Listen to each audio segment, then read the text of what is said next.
이제 좀 더 저는 마태복음을 이해하기위해서는 마태를 정확히 이해해야 된다고 생각을 한 사람입니다. 마태도 이해하지 않고 마태복음을 해석한다는 것은 어불성설이라고 저는 믿는 사람이에요. 저처럼 레토릭을 공부한 사람은 더군다나 그렇습니다. 그냥 옛날 정통신학자들은 마태를 연구하지 않고 글자만 보고 성경을 해석했어요. 그러다 보니까 다른 것 같았지만은 역사적 배경을 알지 못했기 때문에, 특별히 옛날에는 역사적 배경을 말하면 자유주의 신학자라고 그랬습니다. 묻지 못할 이야기죠. 그랬었는데 지금은 역사적 배경을 알지 못하고 성경을 번역하고 성경을 이렇게 해석한다는 것은 어불성설이라고 아마 일반화된 것 같습니다. 그래서 마태의 특징, 이 글을 쓴 마태의 특징을 알아보는 것은 마태복음을 해석하기 위해서 그런 것입니다. 자, 마태의 특징을 여러 가지로 제가 연구를 해봤습니다. 뭐 다 할 수는 없지만은 첫 번째로 마태라는 사람은 유대 율법과 구약 성경에 익숙한 인물입니다. 이걸 네 지파라는 것도 연결되죠. 아마도 지파를 연구한 이유가 여기에 있었던 것입니다. 유대 율법과 구약 성경에 익숙한 그런 사람이라는 것을 우리가 알 수가 있습니다. 신약 성경 네 복음서 중 마태, 마가, 누가, 요한 복음 중에 구약 성경을 가장 많이 인용한 사람이 마태인 것을 우리는 금방 압니다. 특별히 이 사람은 마태복음에는 이는 선지자로 하신 말씀을 이루려 하십니다. 선지자가 누굽니까? 구약이죠. 문필 선지자가 16명, 그 다음에 비문필 선지자가 많은데 아마도 문필 선지자의 말씀을 가지고 이렇게 글을 쓴 것으로 보여집니다. 그러다 보니까 이 구약의 예언자들이 쓴 것을 인용해서 썼다고 하는 말이니까 구약 성경에 매우 많은 것을 인용했다. 여기에는 10번이나 인용한 것으로 성경에는 등장을 하고 있습니다. 뿐만 아니라 구약적인 족보를 이용합니다. 마태복음 1장에 뭐가 나옵니까? 예수 그리스도 족보죠. 이 족보를 아브라함과 다윗의 자손 예수 그리스도의 계보라고 말합니다. 구약과 연결되어 있잖아요. 신약만 있는 것이 아니라 아브라함, 다윗까지 말하면서 구약적인 족보를 인용하고 있다. 그러니까 구약에 굉장히 뭐가 있다? 깊은 그런 지식이 있다는 것을 알 수 있는 것입니다. 특별히 우리가 이제 세대수를 14대씩 끊어서 이렇게 쓰고 있는데 그것은 뭐죠? 일종의 게마트리아라는 하나의 신학에서 나온 것입니다. 게마트리아가 뭐냐면 우리 히브리어 헬라어에 보면 알렙부터 타우까지 22개, 3개가 있는데 쉰과 신을 하나로 보면 22개고 나누면 23개인데 거기에는 모두 다 숫자를 부여를 했습니다. 알렙은 1이다 이렇게 부여를 했단 말이에요. 알렙 베트는 2다 이렇게 부여를 해놨습니다. 이 숫자가 부여된 것을 게마트리아라고 말합니다. 그래서 이 게마트리아라고 하는 것은 이스라엘 민족 히브리어 자음에 있는 것인데 그 숫자를 가지고 예를 들면은 우리가 소통을 했습니다. 그래서 다윗이라는 그런 히브리어를 보면 4 플러스 6 플러스 4해서 14가 됩니다. 그래서 지금 예수님의 족보를 다윗의 음과 숫자와 같게 만들어서 14라고 하는 숫자로 만들어서 족보를 14명씩 끊어놓은 것입니다. 중간에 생략해서 14명씩 끊어놓게 된 것이죠. 이것은 유대교적인 산물입니다. 유대인들의 지식 있는 유대인들이 쓰는 방법인데 그것을 지금 누가 쓰고 있다? 마태가 쓰고 있다. 마태는 그래서 유대에 관해서 굉장히 깊은 지식을 갖고 있다는 것을 알 수 있습니다. 마태는 유대교 전통과 율법 논쟁에 대해서 굉장히 해박한 사람입니다. 사람이 모두 다 해박할 수는 없잖아요. 어떤 사람은 우리도 어떤 사람은 신학에 해박하고 어떤 사람은 생물학에 해박하고 그러듯이 모든 것을 잘할 수는 없지 않습니까? 근데 이 사람은 유대교 전통이나 율법 논쟁에 매우 해박하다라는 것을 성경을 통해서 우리는 볼 수 있습니다. 특별히 성전 세금 문제라든가 바리새인, 사두개인 율법 논쟁 문제를 굉장히 자세히 다루고 있다는 것은 지금 마태가 그의 지식이 충분하다는 것을 우리들에게 말해주고 있는 것입니다. 특별히 성전 세금 논쟁, 마태복음 17장 24절부터 27절은 매우 자세한데 이것은 어디서부터 가져왔냐면 출애굽기 30장에서 성전 반세길 속전, 그 모세 율법에서 가져온 겁니다. 그러니까 그냥 자기가 쓴 것이 아니라 구약 성경에 나온 것을 인용해서 이렇게 썼다라고 볼 수가 있겠고요. 산상수훈에도 보면은 내가 율법이나 선자를 폐하러 온 줄로 생각하지 말라라고 하는 율법의 문제를 다루고 있습니다. 그만큼 이 마태는 율법에 대해서 깊숙한 지식을 가지고 있다고 보여집니다. 또 마태는 준서기관적 능력을 가지고 있는 것으로 보여집니다. 서기관 전번 주에 공부했었죠. 서기관이라고 하는 것은 성경을 베끼는 사람뿐만 아니라 다른 글도 베껴서 기록한 사람인데, 그러다 보니까 전문가가 됐다. 특별히 성경을 베끼다 보니까 소송을 할 때에 변호사 역할을 한 사람이 서기관이다라고 제가 설명을 드린 바가 있습니다. 이 사람은 서기관은 아니지만 거의 서기관에 준하는 준서기관적 능력을 가지고 있다라고 보여집니다. 그러니까 글을 잘 쓰고 베끼기도 하고 하나님 말씀 성경에 능통한 사람이라는 것을 제가 지금 말씀을 드리고 있는 것이죠. 그것도 그럴 것이, 이 사람이 지금 세리로 있을 때는 로마와 헤롯 왕가를 섬겼습니다. 그렇잖아요. 로마와 헤롯 왕가를 섬기다 보니 거기에 능력이 없으면, 이런 법적인 능력이 없으면 세리로서 역할, 모케스 세리로서 역할을 못하고 잘렸겠죠. 그래서 잘리지 않기 위해서 얼마나 많은 지식과 공부를 했겠습니까? 우리가 목사가 되려면 성경 공부를 해야 되고 신학 공부를 해야 되는 것처럼 성경도 모르고 신학을 모르고 목사 된다는 것은 어불성설이잖아요. 그렇잖아요. 성도도 마찬가지입니다만은, 그래서 이 사람은 굉장히 열심히 공부했기 때문에 준서기관적 능력을 가지고 있다고 저한테는 보여집니다. 세 번째는 이 사람은 탁월한 언어 능력자였습니다. 자, 이 사람의 언어 능력이 어디까지 갔을까 자세히는 알지 못하지만 마태복음을 통해서 보면 헬라어는 중급, 히브리어도 중급, 아람어가 고급의 실력을 가지고 있었습니다. 그 당시에 국제 언어는 오늘날 영어이듯이 헬라어가 국제 통용어였고요. 이스라엘만 쓰는 언어가 히브리어였고요. 그리고 유대 사람들이 쓰는 언어는 아람어였습니다. 그래서 이 마태는 아람어의 고급 아람어를 구사할 수 있었고, 또 이스라엘 사람이었기 때문에 구약 성경을 인용한 걸로 봐서 히브리어에도 굉장히 중급의 실력을 가지고 있는 것처럼 보여지고요.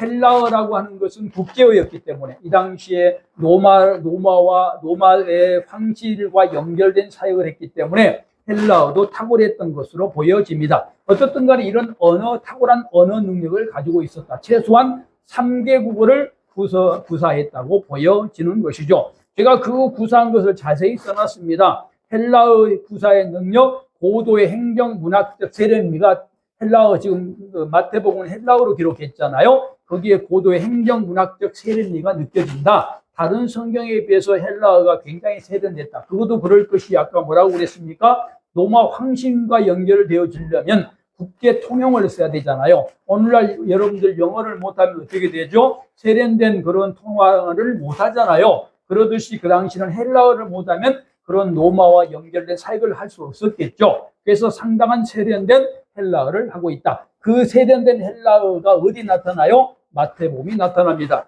이것은 제가 이렇게 설명하면 좋을 것 같습니다. 저도 외국에서 10년 동안 영어권에서 살다 왔는데요. 지금 저는 영어는 엉망입니다. 제 영어를 들어본 사람이 없을 거예요. 엉망이라 제가 말을 잘 하지 않습니다. 그런데요, 제가 갖고 있는 게 있어요. 영어 말을 하잖아요. 이 사람이 얼마나 영어를 공부했는가를 저는 금방 압니다. 저는 못해도 다른 사람이 어떻게 공부했는가는 말하거나 글로 쓰면 안다, 그 말입니다. 바로 지금 마태복음을 보면, 제가 헬라어를 잘 모르지만, 그게 잘하지는 못하지만 그래도 볼 수는 있지 않습니까? 제가 잘 몰라도. 그렇게 볼 때 마태복음은 탁월한 그런 헬라어에 대한 세련된 그런 공부를 했다는 것을 알 수 있는 것입니다. 히브리어도 마찬가지입니다. 히브리어는 이 사람은, 마태는 어떤 사람이냐면 70인경 이 헬라어로 번역을 했잖아요. 히브리어를 헬라어로 번역했는데, 이 번역했을 때 원본이 뭐냐면 마소라 사본입니다. 마소라 사본이 뭐냐면 사해 사본보다 1000년 후에 나타난 거예요. 이들이 마소라 사본은 구약 성경을 연구하는 사람, 저처럼 신학을 연구하는 학자들의 기본 사본이 마소라 사본입니다. 전 세계의 모든 기독교가 쓰고 있는 구약 성경의 사본이 마소라 사본인데, 이 사람은 어떠냐면 마소라 사본을 번역해서 헬라어로 사용하고 있는 것을 알 수가 있습니다. 그만큼 실력이 뛰어난 거죠. 특별히 이 마소라 사본은 나중에 모음을 찍습니다. 처음에는 모음이 없었잖아요. 모음이 점과 줄로 되어 있는데 그 없을 때의 사본을 해석해서 마태복음이 기록하고 있습니다. 그러다 보니까 이 사람이 어떻다고요? 굉장한 히브리어 실력이 뛰어나다고 하는 것을 알 수 있죠. 최소한 중급 이상 문해할 수 있는 능력이 있다는 것을 우리가 알 수 있습니다. 거기에 대해서 사본 이야기를 좀 했었고요. 뿐만 아니라 이 사람은 아람어 구사 능력이 뛰어나는 것을 알 수 있습니다. 아람어는 왜 뛰어날까요? 물어볼 것도 없어요. 예수님 당시 통용어가 아람어였습니다. 이스라엘 민족들은 아람어를 사용했는데 그 아람어 구사 능력이 매우 뛰어납니다. 특별히 마태복음 5장 12절 라가라는 말이 아람어고요. 27장 46절에 엘리 나마 사박다니, 23장 7절에 납비, 그리고 26장 17절에 바요나라는 말이 아람어입니다. 이 사람은 지금 아람어를 매우 잘한다는 것을 헬라어로 쓴 성경 속에 나타내고 있는 겁니다. 아주 자연스럽게 쓰고 있어요. 이거를 우리가 성경을 헬라어로 읽어보고 마태복음을 읽어보면 이 아람어가 섞여 있는데 전혀 부담이 없는 세련된 말이다. 오늘날로 말하면 서울식 말이고 최소한 대학 이상을 나온 사람들이 쓰는 그런 용어라고 하는 것을 알 수 있습니다. 왜 그랬을까요? 이 사람의 직업이 뭐라고 그랬어요? 세리입니다. 세리라고 하는 것은 어땠다고요? 세리라는 직업을 유지하기 위해서 돈을 벌어서 밥을 먹고 살려면 로마와 친해야 되고 다른 나라 사람과도 친해야 됩니다. 그러려면 어떻게 해야 될까요? 언어를 잘해야 되겠죠. 특별히 국제적인 언어인 헬라어를 잘해야 될 것이고, 이스라엘 사람이니 히브리어도 잘해야 될 것이고, 그 당시 통용어인 아람어도 잘해야 되는, 그러니까 직업이 그를 만들어준 겁니다. 조금 더 신학적인 해석을 가하면 이 사람이 사역을 할 수 있도록 하나님께서 이런 환경과 문화를 주셨다라고 볼 수 있는 거죠. 뿐만 아니라 이 사람은 네 번째로 준납비적 능력자였습니다. 이 사람은 납비 교육을 받지 않았어요. 그러나 회당이라든가 행정이라든가 서기관 훈련을 받아서 고급 문해력을 갖고 있었습니다. 이 사람은. 그래서 납비는 아니었지만 거의 납비에 버금갔습니다. 자, 이것을 위해서 저는 제 연구는, 그렇다면 납비, 우리 예수님을 납비라고 부르고 있고 성경에 납비라는 단어가 나오는데 납비는 어떻게 만들어지는 것인가 하는 것을 우리가 한번 알아볼 필요가 있죠. 그래야 성경을 해석하기 쉬우니까요. 첫 번째, 4단계를 거쳐서 납비가 됩니다. 첫 번째, 세페르 단계인데 5살부터 10살 단계입니다. 5살부터 10살 때는 모세 오경을 암기하는 단계입니다. 그러니까 납비가 되기 위해서는 5살부터 10살 사이 초등학교 다닐 때에 모세 오경 전체를 암송해야 됩니다. 여기에서 실력이 뛰어난 사람을 뽑아서 두 번째 단계, 벳 탈무드 단계, 벳 미드라시 단계로 입학을 시킵니다. 여기서는 어떻게 하냐면 모세 오경뿐만 아니라 성문서와 예언서, 소위 말하면 오늘날로 말하면 성경 66권을 연구하고 암기하고 토론할 정도의 훈련을 시킵니다. 이때 여기에 들어가지 못한 아이들, 10살이 넘은 아이들은 직업교육을 받게 됩니다. 이스라엘에서는. 그러니까 모두 학교를 가는 것이 아니라 공부할 사람만 뽑아서, 공부 능력 있는 사람만 뽑아서 공부를 시킨다는 것이죠. 세 번째는 탈미드 단계입니다. 14살부터 30살까지 탈미드 단계인데 여기는 전체 소년 중에서 1%, 천재들만 뽑아서 진학할 수 있습니다. 그러니까 이스라엘의 교육이 뭐예요? 천재들, 공부 잘할 수 있는 천재들만 뽑기 때문에 이스라엘이라는 나라가 전 세계 속에서 영향을 끼치게 된 것이죠. 소위 이 천재들이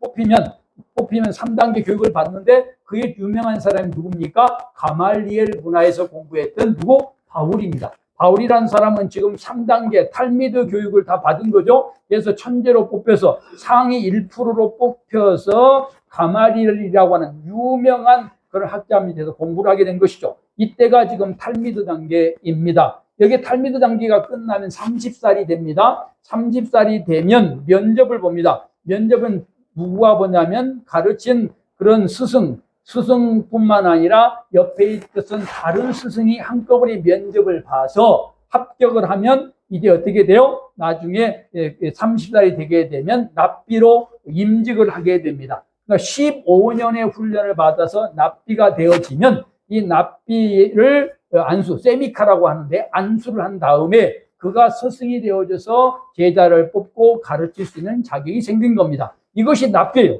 성경에 나온 납비라고 하는 것은 누구나 하는 것이 아니라 아까 말씀드린 대로 정말로 성경 66권을 거의 다 외우고 그거를 다 오늘 같으면 강해를 한 사람만 되는 겁니다.